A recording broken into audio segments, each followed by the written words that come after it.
ಒಂದು ಸ್ಟೇಟ್ಮೆಂಟ್ ಕೊಡ್ತಾರೆ ಜನಾರ್ದನ ರೆಡ್ಡಿ. ಸಾವಿರಾರು ಕಾರ್ಯಕರ್ತರ ಜೊತೆ ಬಳ್ಳಾರಿಗೆ ಬಂದಂತಹ ಜನಾರ್ದನ ರೆಡ್ಡಿ ಸ್ಟೇಟ್ಮೆಂಟ್ ಕೊಡ್ತಾರೆ, ನನ್ನ ಹತ್ಯೆಗೆ ಸಂಚು ನಡೆದಿದೆ ಅಂತ. 9 ಗಂಟೆ 10 ನಿಮಿಷಕ್ಕೆ ರೆಡ್ಡಿ ಮನೆ ಮೇಲೆ ಕಲ್ಲು ತೂರಾಟ ಆಗುತ್ತೆ. ಸರ್ ಸರ್ ಏನು ಏನು ಎಲ್ಲರಿಗೂ ಹೇಳಿದ್ದೀನಿ, ನಾನು ಅಭಿವೃದ್ಧಿ ಕೆಲಸಗಳಲ್ಲಿ ವೈಫಲ್ಯ ಆಗಿ ಈ ನಗರ ಶಾಸಕ ಅವರಪ್ಪ ನಾರಾಯಣ ರೆಡ್ಡಿ ಇಬ್ಬರು ಕ್ರಿಮಿನಲ್ಸ್, ನಿಮಗೆಲ್ಲ ಗೊತ್ತಿದೆ ಗೌಡ. ಬಳ್ಳಾರಿ ರಾಜಕಾರಣ ನಿನ್ನೆ ರಾತ್ರಿಯಿಂದ ನಡೆದಂತ ಘಟನೆಯ ವಿವರ ಇದು. ಜನಾರ್ದನ ರೆಡ್ಡಿ ಕೊಟ್ಟಂತ ಸ್ಟೇಟ್ಮೆಂಟು, ನನ್ನ ಹತ್ಯೆಗೆ ಸಂಚು ನಡೆದಿದೆ ಅಂತ. ಸಾವಿರಾರು ಸಂಖ್ಯೆಯಲ್ಲಿ ಕಾರ್ಯಕರ್ತರು ಜಮಾಯಿಸ್ತಾರೆ, ವಾಗ್ವಾದ ಆಗತ್ತೆ, ಸಂಘರ್ಷ ನಡೆಯುತ್ತೆ, ಕಲ್ಲು ತೂರಾಟ ನಡೆಯುತ್ತೆ ಸ್ಥಳದಲ್ಲಿ. ದೃಶ್ಯದಲ್ಲಿ ನೋಡ್ತಾ ಇದ್ದೀರಿ ನಿನ್ನೆ ರಾತ್ರಿಯ ಪರಿಸ್ಥಿತಿ ಹೇಗಿತ್ತು ಬಳ್ಳಾರಿಯಲ್ಲಿ ಅಂತ. ಒಂದು ಬ್ಯಾನರ್ ಕಟ್ಟೋ ವಿಚಾರಕ್ಕೆ ಶುರುವಾದಂತಹ ಸಂಘರ್ಷ ನಿಷೇಧಾಜ್ಞೆ ತನಕ, ಒಬ್ಬ ಕಾರ್ಯಕರ್ತನನ್ನ ಬಲಿ ಪಡೆಯೋ ತನಕ ಹೋಗಿ ಮುಟ್ಟಿದೆ. ಪರಿಸ್ಥಿತಿಯನ್ನ ನಿಯಂತ್ರಿಸೋದಕ್ಕೆ ಪೊಲೀಸರು ಶತಪ್ರಯತ್ನ ಮಾಡಿದ್ದಾರೆ.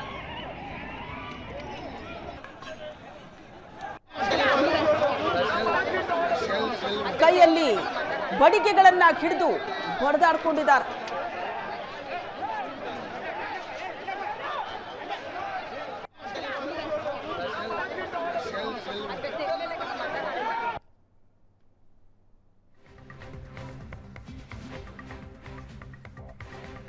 ರಾಜಶೇಖರ್ ಅನ್ನೋ ಕಾಂಗ್ರೆಸ್ ಕಾರ್ಯಕರ್ತ ಗುಂಡು ತಗುಲಿ ಮೃತಪಟ್ಟಿದ್ದಾರೆ.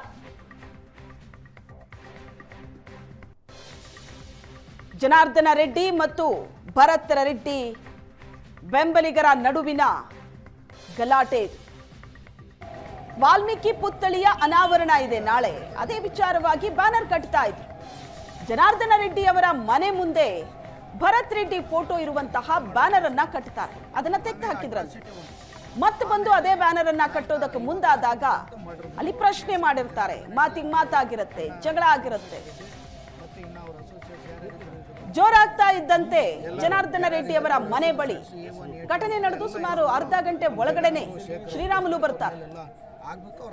ಅಲ್ಲಿಂದ ಜಗಳ ಮತ್ತಷ್ಟು ತಾರಕಕ್ಕೇರುತ್ತೆ.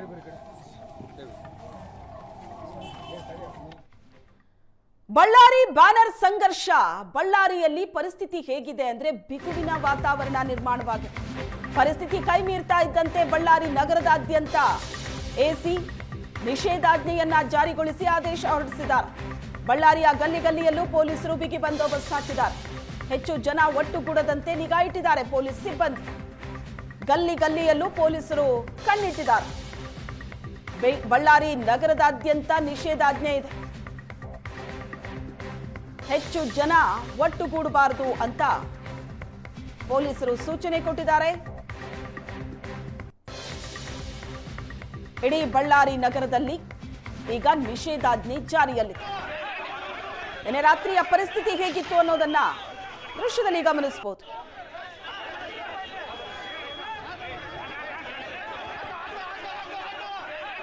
ಸಾವಿರ ಸಾವಿರ ಸಂಖ್ಯೆಯಲ್ಲಿ ಜನ ಸೇರ್ತಾರೆ.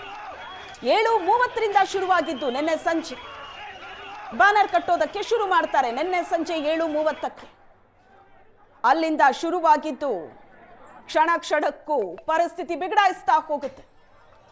7:30ಕ್ಕೆ ಬ್ಯಾನರ್ ಕಟ್ಟೋದಕ್ಕೆ ಮುಂದಾಗ್ತಾರೆ. ಅದೇ ವಿಷಯಕ್ಕೆ ಗಲಾಟೆ ಆಗುತ್ತೆ. ಜನಾರ್ದನ ರೆಡ್ಡಿ ಭರತ್ ರೆಡ್ಡಿ ಬೆಂಬಲಿಗರ ನಡುವೆ ಘರ್ಷಣೆ ಶುರುವಾಗುತ್ತೆ. ಸುಮಾರು 7:50ರ ಹೊತ್ತಿಗೆ 8 ಗಂಟೆ ಹೊತ್ತಿಗೆಲ್ಲ ಶ್ರೀರಾಮುಲು ಬರ್ತಾರೆ ಸ್ಥಳಕ್ಕೆ. ಜನಾರ್ದನ ರೆಡ್ಡಿಯವರ ಮನೆ ಮುಂದೆ ಶ್ರೀರಾಮುಲು ಇರ್ತಾರೆ 8 ಗಂಟೆ ಹೊತ್ತಿಗೆಲ್ಲ. ಆಗ್ಲೇ ಅಲ್ಲಿ ಕಲ್ಲು ತೂರಾಟ ಶುರುವಾಗುತ್ತೆ ರೆಡ್ಡಿ ಮನೆ ಮುಂದೆ. ಭರತ್ ರೆಡ್ಡಿ ಜನಾರ್ದನ ರೆಡ್ಡಿ ಬೆಂಬಲಿಗರ ಹೈಡ್ರಾಮಾ ಶುರುವಾಗುತ್ತೆ ಸ್ಥಳದಲ್ಲಿ. ಪರಿಸ್ಥಿತಿ ಕಂಟ್ರೋಲಿಗೆ ತರೋದಕ್ಕೆ ನಿಷೇಧಾಜ್ಞೆ ಹಾಕಿದ್ದಾರೆ ಈಗ ಪೊಲೀಸರು.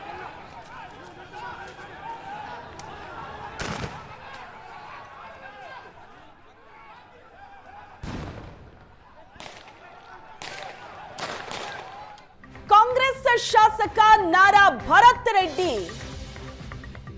ನನ್ನ ಹತ್ಯೆಗೆ ಸಂಚು ನಡೆಸಿದ್ದಾರೆ. ನಾನು ಬರ್ತಾ ಇದ್ದಂತೆ ನಾರಾ ಭರತ್ ರೆಡ್ಡಿ ಕಡೆಯವರಿಂದ ಫೈರಿಂಗ್ ಆಯಿತು ಅಂತ ಭರತ್ ರೆಡ್ಡಿ ವಿರುದ್ಧ ಜನಾರ್ದನ ರೆಡ್ಡಿ ಕೊಲೆ ಬೆದರಿಕೆಯ ಆರೋಪ ಮಾಡಿದ್ದಾರೆ. ಬರ್ತಾ ಇದ್ದಂತೆ ನಾರಾ ಭರತ್ ರೆಡ್ಡಿ ಕಡೆಯವರಿಂದ ಫೈರಿಂಗ್ ಆಗಿದೆ. ಕಾಂಗ್ರೆಸ್ಸಿನ ಶಾಸಕ ನಾರಾ ಭರತ್ ರೆಡ್ಡಿಯಿಂದ ನನ್ನ ಹತ್ಯೆಗೆ ಸಂಚು ಅಂತ ಜನಾರ್ದನ ರೆಡ್ಡಿ ಸ್ಟೇಟ್ಮೆಂಟ್ ಕೊಟ್ಟಿರೋದು. ಕೊಲೆ ಬೆದರಿಕೆಯ ಆರೋಪ ಮಾಡಿದ್ದಾರೆ ಭರತ್ ರೆಡ್ಡಿ ವಿರುದ್ಧ. ಘಟನೆ 7:30ರಿಂದ ಶುರುವಾಗಿದ್ದು, ಬ್ಯಾನರ್ ಕಟ್ಟೋದಕ್ಕೆ 7:30ಕ್ಕೆ ಶುರು ಮಾಡಿದ್ರು, ಅಲ್ಲಿಂದ ಶುರುವಾಗತ್ತೆ ಗಲಾಟೆ. 8:15 ಅಷ್ಟೊತ್ತಿಗೆಲ್ಲ ಜನಾರ್ದನ ರೆಡ್ಡಿ ಸ್ಥಳದಲ್ಲಿರ್ತಾರೆ. ಬರ್ತಾ ಇದ್ದಂತೆ ಸ್ಥಳದಲ್ಲಿ ಫೈರಿಂಗ್ ಆಗಿದೆ. ಅದನ್ನೇ ಜನಾರ್ದನ ರೆಡ್ಡಿ ಹೇಳ್ತಾ ಇರೋದು. ನಾನು ಬರ್ತಾ ಇದ್ದಂತೆ ಫೈರಿಂಗ್ ಆಯಿತು, ನನ್ನ ಕೊಲೆಗೆ ಸಂಚು ನಡೆದಿದೆ ಅಂತ ಜನಾರ್ದನ ರೆಡ್ಡಿ ಕೊಲೆ ಬೆದರಿಕೆಯ ಆರೋಪ ಮಾಡಿದ್ದಾರೆ ಭರತ್ ರೆಡ್ಡಿ. ಅಷ್ಟೊತ್ತಿಗೆ ನಾನು ರೀಚ್ ಆದೆ. ಶ್ರೀರಾಮ್ಲು ಅವರು ಹೋಗ್ಬಿಟ್ಟು ಈ ರೀತಿ ಮನೆ ಹತ್ರ ಬಂದು ಗಲಾಟೆ ಮಾಡೋದು ಸರಿ ಇಲ್ಲ, ನೀನು ಕುಡ್ದಿದ್ದೀನಿ, ಡ್ರಿಂಕ್ಸ್ ಎಲ್ಲ ತೊಗೊಂಡಿದ್ದೀನಿ, ಇದು ಪದ್ಧತಿಯಲ್ಲ, ಈ ರೀತಿ ಬಂದು ರೌಡಿದು ಮಾಡಿದ್ದು, ಫಸ್ಟ್ ಇಲ್ಲಿಂದ ನೀವು ಖಾಲಿ ಮಾಡಿ ಹೋಗ್ರಪ್ಪ ಅಂತೇಳಿ ಭಾಳ ಗೌರವದಿಂದ ಶ್ರೀರಾಮ್ಲು ಅವ್ನಿಗೆ ಹೇಳಿದ್ದಾರೆ. ಹೇಳಿದರೂ ಕೂಡ ಅವ್ನು ಕೇಳಿಲ್ಲ. ಕೇಳಿದೇನೆ ಇಲ್ಲ ಜನ, ನಾನು ಗಂಗಾವತಿಯಿಂದ ರೀಚ್ ಆಗೋದ್ರೊಳಗಡೆ ಸಾವಿರಾರು ಸಂಖ್ಯೆಯಲ್ಲಿ ನಮ್ಮ ಬೆಂಬಲಿಗರು ಬಂದುಬಿಟ್ರು. ಪೊಲೀಸರು ಕೂಡ ಕೈ ಮೀರುವಂಥ ಒಂದು ಪರಿಸ್ಥಿತಿ ಬಂತು. ಕೊನೆಗೆ ಅವನು ಕಲ್ಲುಗಳು ತಗೊಂಡು, ಆದರೆ ಎಲ್ಲ ರೆಡಿಯಾಗಿ ಬಂದಿದ್ದಾರೆ. ಆ ಕಡೆ ಅವರೊಂದು 100-200 ಮಂದಿನ ಕರ್ಸ್ಕೊಂಡ್ಬಿಟ್ಟು ಮನೆ ಮೇಲೆ ಈ ಕಡೆ ಎಲ್ಲ ಕೂಡ ಕಲ್ಲು ತೂರಾಟ ಮಾಡಿದ್ರು. ನಮ್ಮ ಹುಡುಗರಿಗೆ ಸುಮಾರು 2-3 ಹೊಡೆತ ಬಿದ್ದಿದೆ. ಮತ್ತು ಪ್ರೈವೇಟ್ ಗನ್ಮೆನ್ಗಳು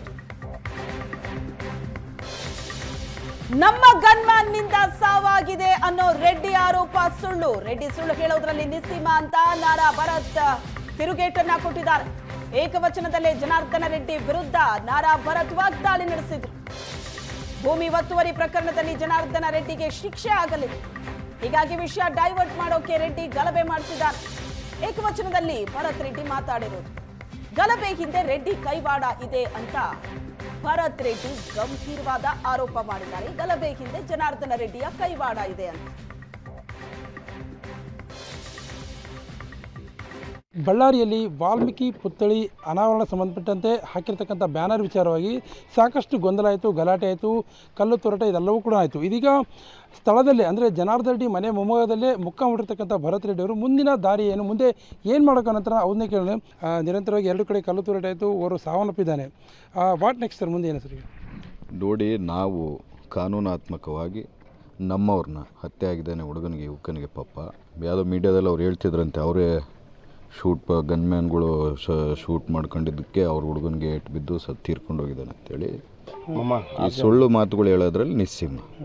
ಈಗ ಅಂಥ ಪರಿಸ್ಥಿತಿನೇ ಇದ್ದರೆ ನಾವು ನಮ್ಮ ಹುಡುಗರು, ನಮ್ಮ ಗನ್ಮ್ಯಾನ್ಗಳೆಲ್ಲ ಇಲ್ಲೇ ಇದ್ದೀವಿ. IG ಅವರು ಇಲ್ಲೇ ಇದ್ದಾರೆ, ಮತ್ತು ಅಡಿಷ್ನಲ್ SP ಅವರು ಇಲ್ಲೇ ಇದ್ದಾರೆ, ಎಂಟೈರ್ ಪೊಲೀಸು, DC ಎಲ್ಲರೂ ಇಲ್ಲೇ ಇದ್ದಾರೆ. ಹಂಗೆ ನಮ್ಮ ಕಡೆಯಿಂದ ಫೈರಿಂಗ್ ಆಗಿ ನಮ್ಮ ಹುಡುಗ ಸತ್ತಿದ್ರೆ ಇಲ್ಲೇ ನಮ್ಮವ್ರನ್ನ ಕರ್ಕೊಂಡು ಹೋಗ್ಬೋದು. ಅದಕ್ಕೋಸ್ಕರ ಇವನಿಂಥ ಸುಳ್ಳು ಮಾತು ಹೇಳ್ತಾನಂತಲೇ ಅವ್ನ ಮನೆ ಮುಂದೆನೇ ಕುಂತಿದ್ದೀನಿ. ಸರ್, ಎಷ್ಟು ಸರ್ ಅಂದರೆ ಏನಂದರೆ ಈಗ ಲಾಜಿಕಲ್ ಎಂಡು ಇನ್ನೂವರೆಗೂ ಒಂದು FIR ಆಗಿಲ್ಲ ಸರ್.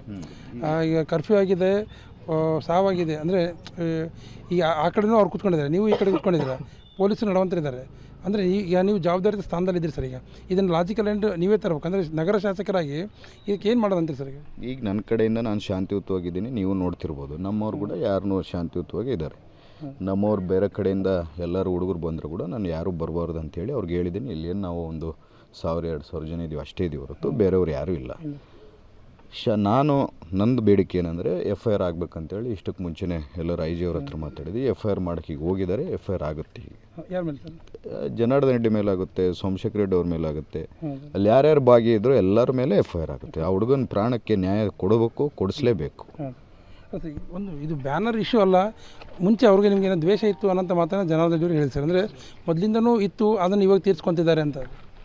ಮೊದಲಿನ ನೋಡಿ, ನಾನು ರಾಜಕೀಯಕ್ಕೆ ಬಂದಿದ್ದು 2016ರಲ್ಲಿ ಜಿಲ್ಲಾ ಪಂಚಾಯತ್ ಮೆಂಬರ್ ಆಗಿ. ಆಮೇಲೆ ಮೊನ್ನೆ MLAಗೆ ನಿಂತೆ, MLA ಕೂಡ ಗೆದ್ದೆ. 2.5 ವರ್ಷದಿಂದ ನಾನು ಏನು ಸೇಡ್ ತೀರ್ಸ್ಕೊಳಕ್ಕೆ ಹೋಗಿಲ್ಲ. ತೀರ್ಸ್ಕೋಬೇಕಂದ್ರೆ ಗೆದ್ದಿದ್ದ ದಿವಸದಿಂದನೇ ತೀರ್ಸ್ಕೊತಿದ್ದೆ ಕೂಡ. ನಾನು ಊರಾಗಿರಲಿಲ್ಲ. ಸಾಯಂಕಾಲ ಒಂದು ಎಕ್ಸ್ ಮಿನಿಸ್ಟರ್ ಆಗಿ, ಇನ್ನೊಬ್ಬರು ಅವರು ರಾಮುಲು ಅವರು ಎಕ್ಸ್ ಮಿನಿಸ್ಟರ್ ಆಗಿ, ಒಂದು ಸಣ್ಣ ಹುಡುಗರ ಹತ್ರ ಜಗಳಕ್ಕೆ ಯಾವುದೋ ಬ್ಯಾನರ್ ವಿಚಾರಕ್ಕೆ ಬರ್ತಾರೆ ಅಂದರೆ ಅವರು ಎಷ್ಟು ಯಾವ ರೀತಿಯಲ್ಲಿ ಮನೋಭಾವನೆಯಿಂದ ಬಂದಿದ್ದಾರೆ ಅಂತೇಳಿ ನಿಮಗೆ ಅರ್ಥ ಆಗಿರ್ಬೋದು. ನಾನು ಆ ಗಲಾಟೆ ಆಗಿರೋದು 5:30-6 ಗಂಟೆಗೆ ಆದರೆ ನಾನು ಬಳ್ಳಾರಿಗೆ ಬಂದಿರೋದು 8:00ವರೆಗೋ 9 ಗಂಟೆಗೋ ನನಗೆ ಎಕ್ಸಾಕ್ಟ್ ಟೈಮ್ ಗೊತ್ತಿಲ್ಲ. ನನಗೆ ಇಂಟೆನ್ಷನೇ ಇದ್ದಿದ್ದರೆ ನಾನು ಊರಿಗೆ ಹೋಗ್ತಿರ್ಲಿಲ್ಲ, ಇಲ್ಲೇ ಇರ್ತಿದ್ದೆ. ನಾನೆಲ್ಲೋ ನನ್ನ ಫ್ಯಾಮಿಲಿ ಜೊತೆಗೆ ಹೊರಗಡೆ ಹೋದಾಗ ನ್ಯೂ ಇಯರ್ ಎಲ್ಲರೂ ಶಾಂತಿಯುತವಾಗಿ ಇರ್ಬೇಕು ಅನ್ಕೊಳೋರು, ಇವನಂಥ ಮೂರ್ಖರು ಇವನಂಥ ಕೆಟ್ಟ ಮನಸ್ಸಿದ್ದವರು ಯಾರು, ನಾನು ಶಾಂತಿಯುತವಾಗಿಲ್ಲ, ಊರು ಶಾಂತಿಯುತವಾಗಿ ಇರಬಾರ್ದನ್ನೋನು ಇವನ್ ಮೆಂಟಾಲಿಟಿ. ಈಗ ಅವನದು ಮೊನ್ನೆ ಒಂದು ಕನ್ವಿಕ್ಷನ್ ಆಯಿತು 7.5 ವರ್ಷಕ್ಕೆ, ಸ್ಟೇ ತಗೊಂಡು ಹೊರಗಡೆ ಇದ್ದಾನೆ, ಜೈಲಿಗೆ ಕೂಡ ಹೋಗಿ ಬಂದ. ಅದರ ಜೊತೆಗೆ ಮೊನ್ನೆ ಸುಪ್ರೀಂ ಕೋರ್ಟ್ ಒಂದು 5ನೇ ತಾರೀಕು ಒಳಗೆ ಒಂದು ಸಬ್ಮಿಟ್ ಮಾಡಬೇಕು, ಇಲ್ಲಿ ಬಾರ್ಡ್ರು ಆಂಧ್ರಕ್ಕೆ ಇವ್ರು ಸೇರಿಸಿದಾರ ಇಲ್ಲ ಅಂತಂದರೆ ಮೊನ್ನೆ ಆ ರಿಪೋರ್ಟ್ ಕೂಡ ಸ್ವಲ್ಪ ಸೋರಿಕೆ ಆಗಿದ್ದು ನಾನು ನೋಡಿದೆ. ಅದರಲ್ಲಿ ಇಲ್ಲ, ಈ ಥರ ಇಲ್ಲಿಗಲ್ ನಡೆದಿದೆ, ಆಂಧ್ರಕ್ಕೆ ಇವರು ಬಾರ್ಡ್ರನ್ನು ಸೇರಿಸಿದ್ದಾರೆ ಅನ್ನೋದು ಅದರಲ್ಲಿ ತೀರ್ಮಾನ ಆಯಿತು. ನಾನು ನಿಮ್ಮ ಮಾಧ್ಯಮದವ್ರು ಯಾರು ಆಗಿದಾಗ ನಾನು ನೋಡಿದೆ, ನಿಮ್ಮ ಮಾಧ್ಯಮದಲ್ಲಿ ಕೂಡ ಬಂತು. ಅದರ ಜೊತೆಗೆ ಜನವರಿ 5ಕ್ಕೆ ಸಬ್ಮಿಷನ್ ಆಗುತ್ತೆ. ಅದರ ಜೊತೆಗೆ ಸುಪ್ರೀಂ ಕೋರ್ಟ್ ಈಗ ಏನು ಈ ಕೇಸಲ್ಲಿ ಮತ್ತೆ ಕನ್ವಿಕ್ಷನ್ ಆಗುತ್ತೆ. ಇಂಥದ್ದೇನೋ ಗಲಿಭೆ ನಡೆಸಿ ಆ ಕೇಸ್ನೆಲ್ಲ ಡೈವರ್ಟ್ ಮಾಡ್ಬೇಕಂತೇಳಿ ಇವನೇನೋ ಒಂದು ಕುತಂತ್ರ ಇಟ್ಕೊಂಡು ಮಾಡಿದ್ದಾನೆ. ಇವನು ಮಾಡಿದಂಥ ಇವತ್ತು ನೀಚ ಕೆಲಸಕ್ಕೆ ಆ ಬಳ್ಳಾರಿ ತಾಯಿ ದುರ್ಗಮ್ಮ ಕ್ಷಮಿಸಲ್ಲ, ನಾವು ಯಾರೂ ಕ್ಷಮಿಸಲ್ಲ. ಇದು ಶಾಸಕ ಭರತ್ ರೆಡ್ಡಿ ಅವರು ಹೇಳ್ತಕ್ಕಂಥ ಒಂದು ಮಾತು. ಗಲಭೆ ಎಬ್ಸಿದ್ದೇ ಜನಾರ್ದನ್ ರೆಡ್ಡಿ ಅವರು, ಅವರ ಮೇಲೆ FIR ಆಗುವ. ಕ್ಯಾಮರಾ ಪರ್ಸನ್ ಶ್ರೀನಿವಾಸ್ ಜೊತೆ ನರಸಿಂಹಮೂರ್ತಿ, ಏಷ್ಯಾನೆಟ್ ಸುವರ್ಣ ನ್ಯೂಸ್, ಬಳ್ಳಾರಿ. ಜನಾರ್ದನ ರೆಡ್ಡಿ ನಾರ ಭರತ್ ರೆಡ್ಡಿ ಬೆಂಬಲಿಗರ ಮಧ್ಯೆ ಘರ್ಷಣೆ ನಡೆಯಿತು. ಜನಾರ್ದನ ರೆಡ್ಡಿ ವಿರುದ್ಧ FIR ದಾಖಲಿಸಿದ ಬಳ್ಳಾರಿ ಪೊಲೀಸರು ರಾಮುಲು, ಸೋಮಶೇಖರ್ ರೆಡ್ಡಿ ಸೇರಿದಂತೆ 10 ಮಂದಿಯ ವಿರುದ್ಧ FIR ಆಗಿದೆ. ಭರತ್ ರೆಡ್ಡಿ ಆಪ್ತ ಚಾನಾಳ್ ಶೇಖರ್ ನೀಡಿದ ದೂರಿನ ಅನ್ವಯ FIR ಆಗಿದೆ. ಅನರ್ಕಟೋ ವಿಚಾರಕ್ಕೆ ಗಲಾಟೆ ಮಾಡಿದ್ದಾರೆ ಅಂತ ದೂರು ಕೊಟ್ಟಿದ್ದಾರೆ. ಕಲ್ಲು ಕಟ್ಟಿಗೆ ಮಚ್ಚುಗಳಿಂದ ಹಲ್ಲೆ ನಡೆಸಿದ್ದಾರೆ ಅಂತ FIR ನಲ್ಲಿ ಉಲ್ಲೇಖ ಮಾಡಿದ್ದಾರೆ. ಬ್ರೂಸ್ಪೇಟೆ ಪೊಲೀಸ್ ಠಾಣೆಯಲ್ಲಿ FIR ದಾಖಲಾಗಿದೆ.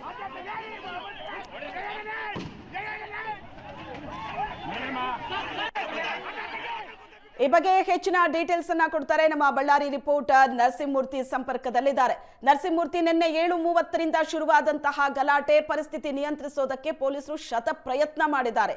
ಲಾಠಿ ಚಾರ್ಜ್ ನಡೀತು, ನಿಷೇಧಾಜ್ಞೆ ಹಾಕಿದ್ದಾರೆ. ಸದ್ಯಕ್ಕೆ ಸ್ಥಳದಲ್ಲಿ ಪರಿಸ್ಥಿತಿ ಹೇಗಿದೆ?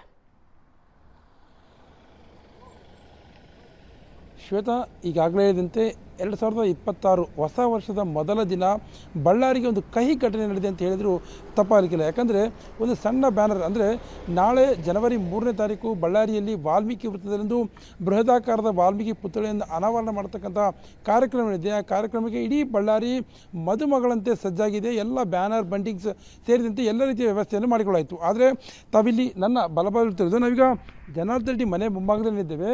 ಆ ಗೇಟ್ ಹತ್ರ ಜನಾರ್ದನ್ ರೆಡ್ಡಿ ಮನೆ ಇದೆ. ಆದರೆ ಆ ಮೇನ್ ರೋಡ್ ಹತ್ರ ಏನು ಒಂದು ಬ್ಯಾನರ್ನ ಹಾಕ್ತಕ್ಕಂಥ ಕೆಲಸವನ್ನು ಜನಾರ್ದನ್ ರೆಡ್ಡಿ ಬೆಂಬಲಿಗರು ಮಾಡ್ತಾ ಇರ್ತಾರೆ, ಭರತ್ ರೆಡ್ಡಿ ಬೆಂಬಲಿಗರು ಹಾಕ್ತಾ ಇರ್ತಾರೆ. ಆ ಸಂದರ್ಭದಲ್ಲಿ ಈ ನಮ್ಮ ಮನೆ ಮುಂಭಾಗದಲ್ಲಿ ಬ್ಯಾನರ್ ಹಾಕಬಾರ್ದು ಅನ್ನೋಂಥ ಒಂದು ವರ್ಗ ವಾದ ಮಾಡುತ್ತೆ, ಮತ್ತೊಂದು ವರ್ಗ ಇದು ರಸ್ತೆ ಆಗಿದೆ, ಇಲ್ಲಿ ಹಾಕ್ತೀವಿ ಅನ್ನೋಂಥ ಮತ್ತೊಂದು ವಾದವನ್ನು ಮಾಡ್ತದೆ. ಈ ವಾದ ಆರಂಭದಲ್ಲಿ ನಿಧಾನಗತಿಯಾಗಿದ್ದರೂ ಕೂಡ ಶ್ರೀರಾಮುಲವರು ಬಂದು ಅದನ್ನು ತಣ್ಣಗಾಗ್ತಕ್ಕಂಥ ಕೆಲಸವನ್ನು ಮಾಡ್ತಾರೆ. ಆದರೆ ಇದ್ಯಾವುದಕ್ಕೂ ಬೆಂಬಲಿಗರು ಒಪ್ಪದೇ ಇರತಕ್ಕಂಥ ಹಿನ್ನೆಲೆಯಲ್ಲಿ ಸಣ್ಣ ಪ್ರಮಾಣದಲ್ಲಿ ಆಗಿರ್ತಕ್ಕಂಥ ಜಗಳ ನಿಧಾನಗತಿಯಾಗಿ 7 ಗಂಟೆ 7:30 8 ಗಂಟೆ ನಂತರ ವಿಕೋಪಕ್ಕೆ ತಿರುಗ್ತದೆ. ಕಲ್ಲು ತೂರಾಟ, ಬಡಿಗೆ ತೂರಾಟ, ಫೈರಿಂಗ್ ಆಗೋಲ್ಲಿವರೆಗೂ ಹೋಗ್ತದೆ. ಅಂದರೆ ಒಂದಷ್ಟು ಇಲ್ಲಿ ಭರತ್ ರೆಡ್ಡಿ ಆಪ್ತರಾಗಿರ್ತಕ್ಕಂಥ ಸತೀಶ್ ರೆಡ್ಡಿ ಅವರ ಏನು ಗನ್ಮ್ಯಾನ್ಗಳಿದ್ದಾರೆ ಅವರೆಲ್ಲರೂ ಕೂಡ ಫೈರಿಂಗ್ ಮಾಡಿದ್ರಂತ ಇಲ್ಲಿ ಆರೋಪವನ್ನು ಹಾಕಲಾಗ್ತಿದೆ. ಯಾಕಂದರೆ ಆ ದೃಶ್ಯಾವಳಿಯಲ್ಲಿ ಕೂಡ ಅದು ಸಾಬೀತಾಗಿದೆ ಅಂತ ಇಲ್ಲಿ ಹೇಳ್ಬೋದಾಗಿದೆ. ಇನ್ನು ದೃಶ್ಯಾವಳಿಯಲ್ಲಿ ನೋಡ್ತಿರ್ಬೋದು, ಇದೇ ನೆಲದಲ್ಲಿ, ಅಂದರೆ ಇದು ಈ ಕಡೆಯಿಂದ ಬರ್ತಕ್ಕಂಥ ಒಂದು ದಾರಿ, ಈ ಕಡೆಯಿಂದ ಒಂದು ಬರ್ತಕ್ಕಂಥ ದಾರಿ. ಜನಾರ್ದನ್ ರೆಡ್ಡಿ ಮನೆ ಎಡಭಾಗದಲ್ಲಿದ್ದರೆ ಬಲಭಾಗದಲ್ಲಿರ್ತಕ್ಕಂಥ ರಸ್ತೆಯಲ್ಲಿ ಏನು ಭರತ್ ರೆಡ್ಡಿಯವರ ಫಾಲೋವರ್ಸ್ ಎಲ್ಲರೂ ಕೂಡ ಕಲ್ಲು, ಮಚ್ಚು, ದಣ್ಣಿ ಎಲ್ಲವನ್ನೂ ಹಿಡ್ಕೊಂಡು ಬರ್ತಾರೆ. ಆ ಪರಸ್ಪರ, ಅಂದರೆ ಜನಾರ್ದನ್ ರೆಡ್ಡಿ ಬೆಂಬಲಿಗರು ಕಲ್ಲು ಹಿಡ್ಕೊಂಡಿದ್ದಾರೆ ಅಂತೇಳಿ ಇವರು ಕಲ್ಲು ಹಿಡ್ಕೊಂಡ್ರು, ಅವರು ದೊಣ್ಣೆ ಹಿಡ್ಕೊಂಡು ಅಂತೇಳಿ ಇವರು ದೊಣ್ಣೆಯನ್ನು ಹಿಡ್ಕೊಂತ ಕೆಲಸವನ್ನು ಮಾಡಿದರು. ಹೀಗಾಗಿ ಒಂದು ವ್ಯವಸ್ಥಿತವಾಗಿ ನಡೀತಕ್ಕಂಥ ಕಾರ್ಯಕ್ರಮವನ್ನು ಆಗಬೇಕಾಗಿತ್ತು. ಅದೆಲ್ಲವನ್ನು ಕೂಡ ಅವ್ಯವಸ್ಥಿತವಾಗಿ ಮಾಡಿದರು ಅಂತ ಇಲ್ಲಿ ಸ್ಪಷ್ಟವಾಗಿ ಹೇಳ್ಬೋದಾಗಿದೆ. ಇನ್ನು ಇದೇ ಸ್ಥಳದಲ್ಲಿ ಏನಿಲ್ಲಿ ಬ್ಯಾರಿಕೇಡ್ ಹಾಕಿದಾರಲ್ಲ, ಈ ಬ್ಯಾರಿಕೇಡ್ ಹಾಕಿದಂಥ ಸ್ಥಳದಲ್ಲೇ ಓರ್ವ ವ್ಯಕ್ತಿಗೆ ಗುಂಡೇಟು ತಗಲುತ್ತೆ. ಅಂದರೆ ಆ ವ್ಯಕ್ತಿ ಭರತ್ ರೆಡ್ಡಿಯವರ ಬೆಂಬಲಿಗನಾಗಿರ್ತಾನೆ. ಅವರೆಲ್ಲರೂ ಕೂಡ ಬರ್ತಕ್ಕಂಥ ಸ್ಥಳ ಇದಾಗಿರ್ತದೆ. ಎಲ್ಲರೂ ಕೂಡ ಬರಬೇಕಾದ್ರೆ ಅದು ಎಲ್ಲಿಂದನೋ ಬಂದಂಥ ಒಂದು ಗುಂಡು ಆತನ ಎದೆಯನ್ನು ಹೊಕ್ಕಿರ್ತದೆ. ಎದೆಯನ್ನು ಹೊಕ್ಕಿ ಬೆನ್ನು ಭಾಗದಲ್ಲಿ ರಕ್ತ ಸಿಕ್ತವಾಗಿರ್ತದೆ. ತಾವಿಲ್ಲಿ ದೃಶ್ಯಗಳು ಹೇಳ್ತಿರೋದು ಇದೇ ಜಾಗದಲ್ಲಿ ಆ ವ್ಯಕ್ತಿ ಬೀಳ್ತಾನೆ. ಅವನ ರಕ್ತ ಸಿಕ್ತ ಕೂಡ ಇಲ್ಲೇ ಕಾಣ್ತಾ ಇದೆ. ಈ ಸ್ಥಳದಲ್ಲಿ ಆತ ಬಿದ್ದಿರ್ತಾನೆ. ಇಲ್ಲಿಂದ ಆತನನ್ನು ಎತ್ಕೊಂಡು ಹೋಗಿ ಏನು ಆಸ್ಪತ್ರೆಗೆ ಕರೆಸಂತ ಮಾಡ್ತಾರೆ. ಆದರೆ ಅಲ್ಲಿ ಆತ ಅಷ್ಟೊತ್ತಿಗಾಗಲೇ ಸಾವನ್ನಪ್ಪಿರ್ತಾನೆ. ಇಲ್ಲಿ ನೋಡ್ತಿರ್ಬೋದು ಆತನ ಚಪ್ಪಲಿಗಳು ಕೂಡ ಇಲ್ಲೇ ಬಿದ್ದಿದ್ದಾವೆ. ಅಂದರೆ ಅದೇ ವ್ಯಕ್ತಿನ ಎತ್ಕೊಂಡು ಹೋಗ್ತಕ್ಕಂಥ ಸಂದರ್ಭದಲ್ಲಿ ಒಂದಷ್ಟು ಬ್ಯಾರಿಕೇಡ್ ಮೇಲೆ ಬಂದಿರತಕ್ಕಂಥ ಆ ವ್ಯಕ್ತಿಯ ಚಪ್ಪಲಿಗಳು ಇಲ್ಲಿ ಬೆಳೆದಿರ್ತವೆ. ಏನು ಇದೆಲ್ಲವನ್ನು ಹೊರತುಪಡಿಸಿದರೆ ಇಬ್ಬರು ಕೂಡ ಅಂದರೆ ಜನಾರ್ದನ್ ರೆಡ್ಡಿ ಅವರಾಗಿರ್ಬಹುದು, ಭರತ್ ರೆಡ್ಡಿ ಆಗಿರ್ಬೋದು, ಪರಸ್ಪರ ಆರೋಪ ಮಾಡ್ತಕ್ಕಂಥದ್ದು ಏನಂದರೆ ವಾಲ್ಮೀಕಿ ಏನು ಒಂದು ಪುತ್ಥಳಿ ಅನಾವರಣ ಇದೆ, ಅದರ ಒಂದು ನೆಪ ಇಟ್ಕೊಂಡು ಇದೆಲ್ಲ ಮಾಡ್ತಾ ಇದ್ದಾರೆ. ಯಾಕಂದರೆ ನಮ್ಮ ಮತ್ತು ಅವರ ಮಧ್ಯೆ ಹಳೆ ದ್ವೇಷ ಇತ್ತು ಅನ್ನೋಂಥ ಮಾತನ್ನು ಜನಾರ್ದನ್ ರೆಡ್ಡಿ ಸ್ಪಷ್ಟವಾಗಿ ಹೇಳಿದ್ದಾರೆ. ಇದೊಂದು ಪೂರ್ಣ ಪ್ರಮಾಣವಾದಂಥ ದ್ವೇಷದ ರಾಜಕಾರಣ ಹಿನ್ನೆಲೆ ಇಷ್ಟೆಲ್ಲ ರಾದ್ದಂತ ಮಾಡಿದ್ರೆ ಅನ್ನೋಂಥ ಮಾತನ್ನು ಜನಾರ್ದನ್ ರೆಡ್ಡಿ ಅವರು ಹೇಳಿದರು. ಆದರೆ ಭರತ್ ರೆಡ್ಡಿ ನಾನು ದ್ವೇಷದ ರಾಜಕಾರಣ ಮಾಡ್ತಿದ್ರೆ ನಾನು 2.5 ವರ್ಷ ಆಯಿತು ಬಂದು ರಾಜಕೀಯ MLA ಆಗಿ ನಾನು ಅವತ್ತೇ ಮಾಡ್ಬೋದಾಗಿ ಅನ್ನೋಂಥ ಮಾತನ್ನು ಹೇಳ್ತಾರೆ. ಕಾರ್ಯಕ್ರಮ ಕೆಡಿಸೋದಕ್ಕಾಗಿ ಅಂದರೆ ವಾಲ್ಮೀಕಿ ಪುತ್ಥಳಿ ಅನಾವರಣ ಕಾರ್ಯಕ್ರಮ ಇದೆ, ಅದನ್ನು ಕೆಡಿಸೋದಕ್ಕಾಗಿ ಜನಾರ್ದನ್ ರೆಡ್ಡಿ ಇಷ್ಟೆಲ್ಲ ಮಾಡ್ತಾ ಇದ್ದಾರೆ ಅಂತ ಮಾತನ್ನು ಭರತ್ ರೆಡ್ಡಿ ಹೇಳ್ತಾ ಇದ್ದಾರೆ. Shweta. Yes sir, thank you Narasimhamurthy.